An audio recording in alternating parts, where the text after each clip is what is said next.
Welcome into Outkick the Show. I'm your fearless leader, Clay Travis. I hope you are having a fantastic Monday wherever you may be across this great country or this great land.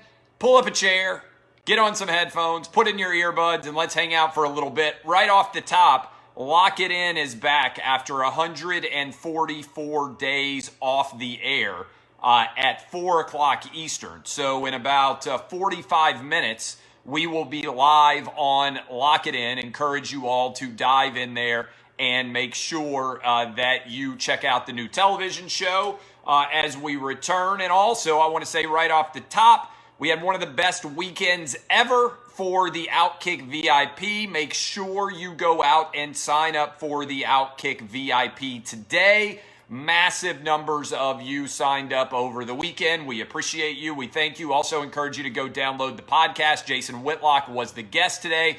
We had a lot of fun, and I encourage you to go check it out. Yes, the show has been renamed from Lock It In, to Fox Bet Live. It is now called Fox Bet Live, and we are on at 4 Eastern. Plan is to go to an hour when football comes back, but a lot to dive into. All right, let's start right off the top with the latest coronavirus update. Things are getting better. I know everybody out there has been panicked over the case increase. Oh my God, I saw everybody tweeting over the past couple of weeks, we're going to have a huge series of New Yorks out there. Every state, Florida is going to be like New York. California is going to be like New York. Texas is going to be like New York. Arizona is going to be like New York. And you know what happened? None of them remotely came close to New York. Do you know why? Because they don't have an idiot governor. Unlike Andrew Cuomo, they didn't make disastrous decisions. And Florida now appears to have already been through the worst of its outbreak, and absolutely nothing similar to what happened in New York occurred. Florida and Texas are going to have combined 1/10 of the death rate compared to what happened in New York and in New Jersey. New York and New Jersey, their leaders, did a worse job than anybody in the world.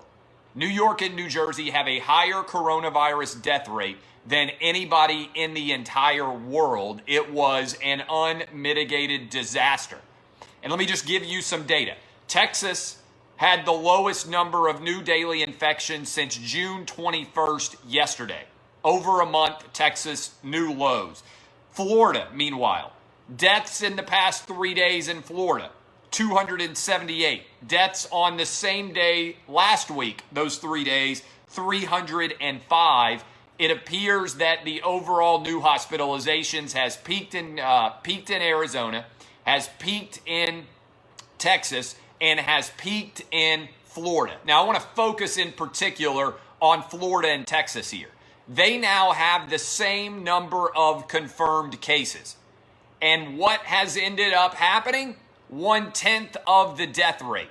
This should be the number one story in America because what it confirms is this ain't that dangerous. The CDC said 6 to 24 times as many people have actually gotten this as have been confirmed. Florida says there is a 1% death rate in their state right now. If they have gotten 1 in 10 of all the cases, that would mean there is a 99.9% all-age survival rate from this virus. I got to tell you right off the top, facts matter. Use them. The fact that many people continue to embrace fear porn is evidence of how poorly their brains work. I always say only 3 things matter. The facts, the facts, the facts. All right? And somebody said, why are you making people choose sides? Because the choice is, do you want to live life or do you want to stay in your bed covered up by a blanket, never going outside again? Life requires balancing risks, all right? In order to balance risks, you have to understand what risk factors apply. If you are a young athlete right now, you are more likely to be struck by lightning than die of the coronavirus. If you are under the age of 50, you are more likely to die driving to and from work than you are from the coronavirus. If you are under the age of 50, you are more likely to be murdered than you are to die of the coronavirus. All of these are facts. They're all important. It's actually worthwhile to consider facts when it comes to making decisions in your life. What frustrates me to no end is that we have made series of social policy decisions as if the coronavirus is the only thing that exists in the country, as if there are no other factors at play. 40 million unemployed is a serious deal. In my home city of Nashville, twice as many people are overdosing as have ever died before in the city since the shutdown has taken place. Kids are being pulled out of school, which is contrary to what the CDC said, and also contrary to what 67,000 pediatricians said, okay? So when you actually break down all of the data, there is absolutely no argument at all for us to be shut down. There's no argument that a shutdown should ever have happened. And if you have noticed, over time, we have seen a shift in all the arguments. Initially, it was we need to flatten the curve. Flatten the curve was supposed to last for 2 weeks. Now we have moved on to where Coronabros are now legitimately arguing we can't go back to work and we can't go back to school until there is a vaccine. Why? There are 99.9% of people recovering. This is not a difficult situation to actually break down. The facts, they all matter. This is not a disease that should shut down the country or should shut down anywhere in the world, okay? All of this is a total and complete mess, all right? And look, this is also interesting, I think. I was out in Nashville last night, Saturday night. Went out to dinner and then went out to a bar. Bars in Nashville are now required, bars and restaurants, to close at 10 o'clock. What is the remote logic for making people leave a restaurant by 10 o'clock? Is the virus like a vampire? Is there some unknown validity of the virus's rise in terms of its danger after 10 p.m.? After midnight, does it spread worse? This is a great question that needs to actually be examined. There has to be some logic to the decisions that we are making, and there frankly aren't any. So what goes on? The virus wakes up at 10? Does it sleep late? Is it vampire-like? I don't understand at all the decision that is being made here. This is not a difficult proposition. This is an incredibly easy scenario, okay? So these are the facts. I just ran them through. The worst case scenarios happened in Texas. The worst case scenarios happened in Florida. I think what the data reflects is everybody's going to have some sort of curve, right? And we flattened the curve for a long time, but when you open back up, there are going to be infections. And what you need to do is manage them, which is what Governor Ron DeSantis has done in Florida, which is what Governor Abbott has done in Texas. You manage them and don't end up anywhere near what happened in New York, New Jersey, Massachusetts, Illinois, Michigan, all of those states, Pennsylvania, where they followed the disastrous decision of Governor Andrew Cuomo and ended up with a massive death rate that is 10 times what we're going to see in Texas and in Florida. In Texas and in Florida, everybody wants to, all the left-wing Coronabros want to be like, Canada did such a good job. When you actually look at the data, Texas and Florida are outperforming, if you combine them, what Canada did. And they have similar populations or more, all right? So when you actually break it down, somebody just said DeSantis and Abbott. Do you really think your audience is that stupid? I'm going to have to block this guy. Because I happen to look over and actually look at an audience. If you look at the data, Ron DeSantis and Governor Abbott have dominated this virus. The goal should be to have as few of deaths as possible. If you look at the per capita data, Texas and also Florida have absolutely dominated. Somebody just said, Clay, you are literally lying. By sharing actual facts, here's why my audience is exploding. Because there are so many people out there that don't understand facts and have embraced the media fear porn that they don't even understand what's going on. Go look it up yourself. The data is the data. There's no argument to put on it. Look at the death rate in Florida.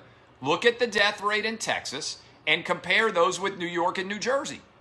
Andrew Cuomo, because he put patients back into nursing homes, made the worst decisions of any elected official in the 21st century, and yet the media is praising him as if he were actually a big success. It's one of the craziest things I've ever seen.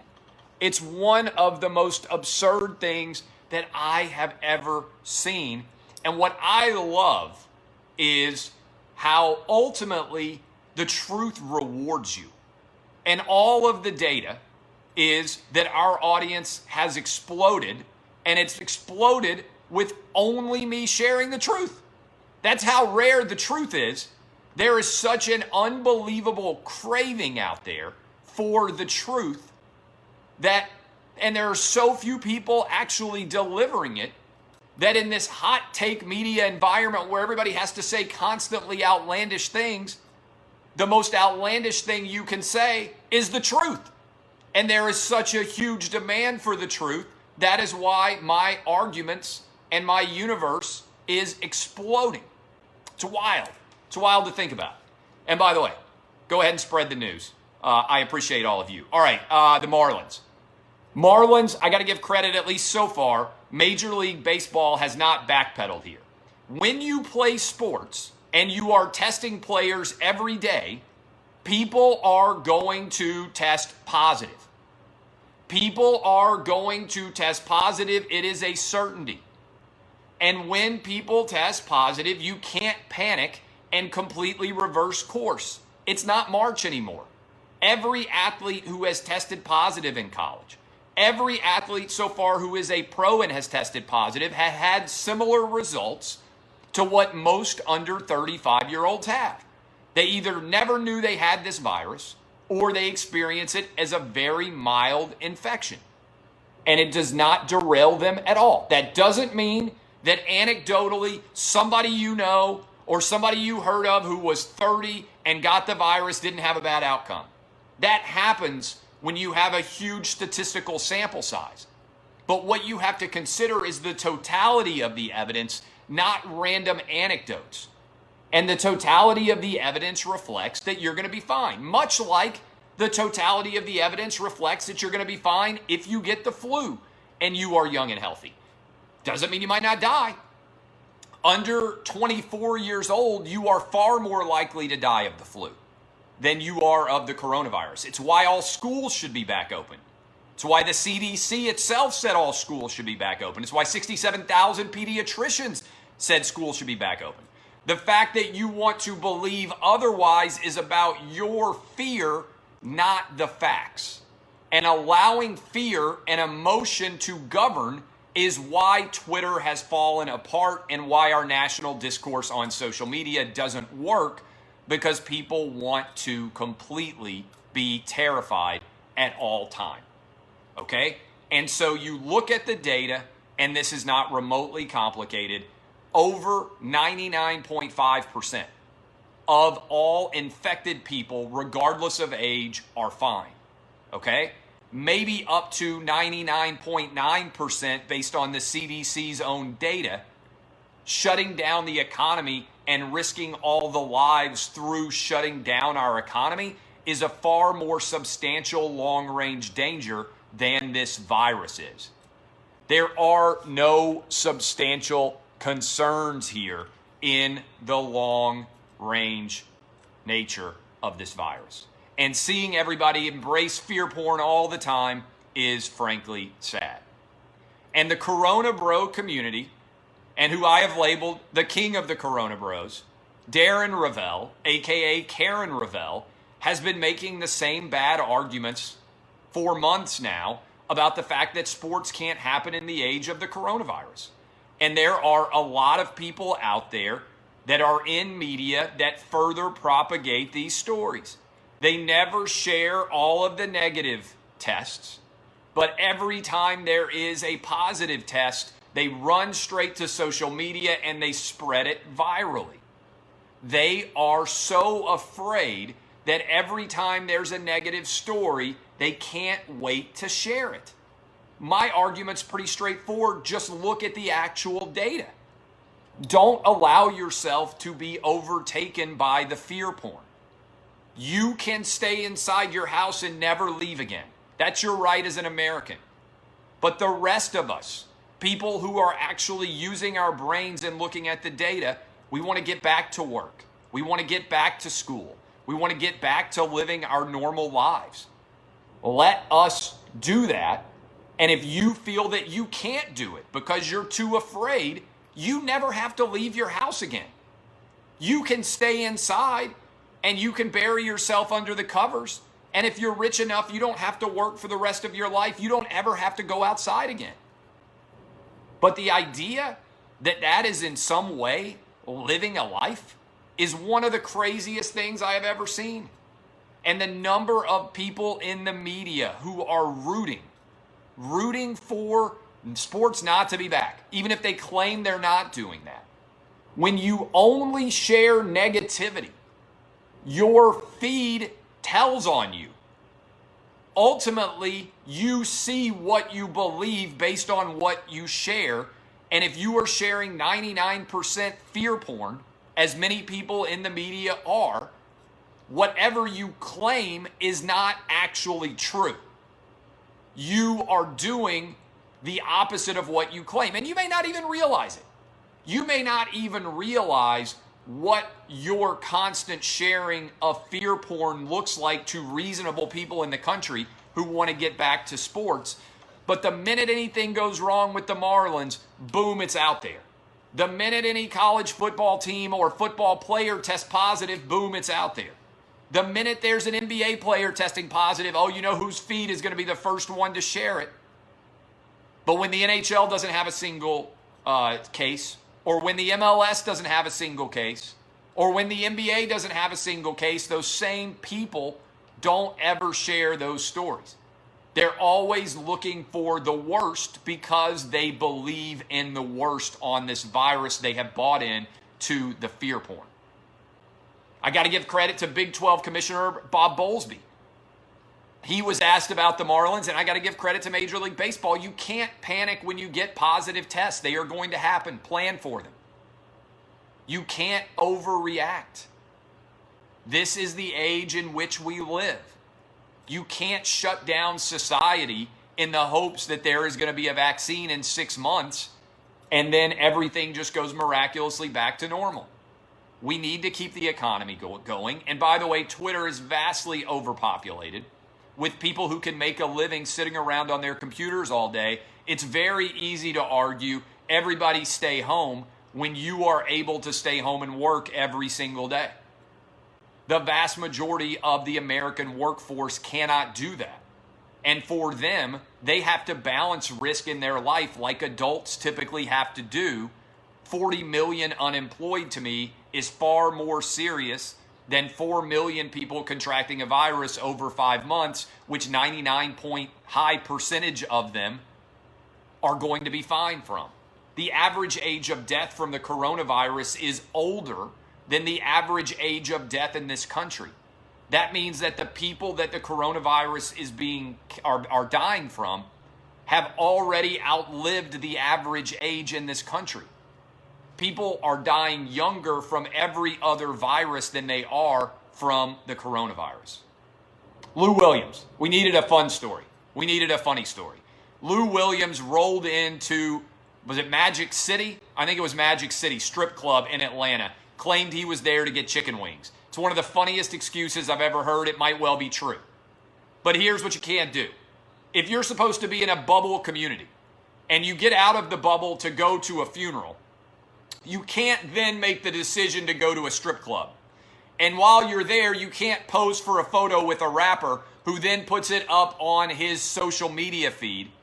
You can't then have the rapper decide to lie for you. Only the NBA knows he's lying because they can see that the mask you are wearing is actually older.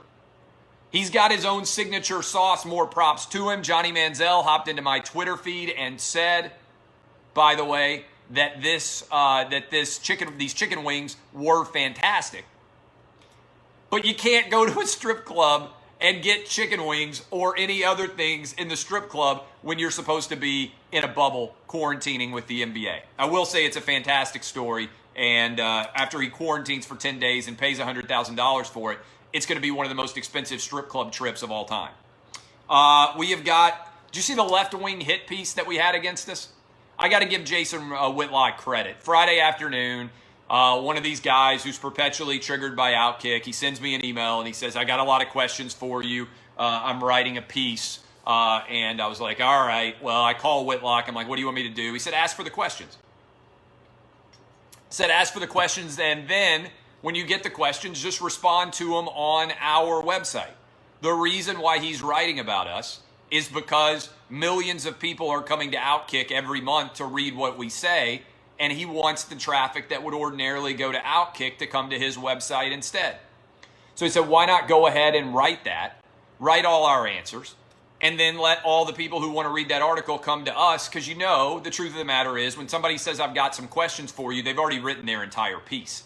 They don't actually have questions for you. So we basically destroyed that entire story.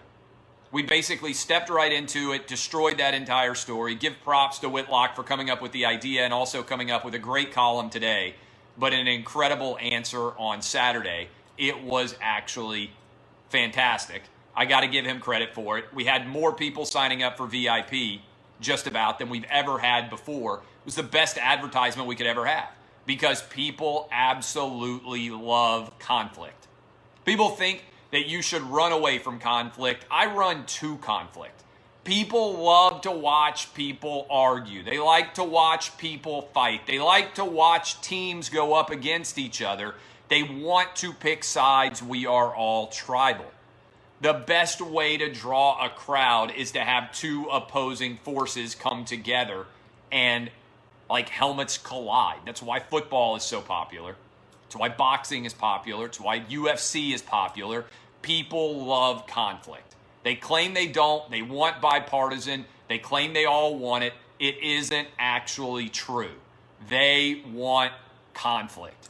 And so this is a lot of fun. Audience traffic's been through the roofs. The Left Wing hit piece did not even land a blow, and we are rolling along with a lot more VIPs than we had before.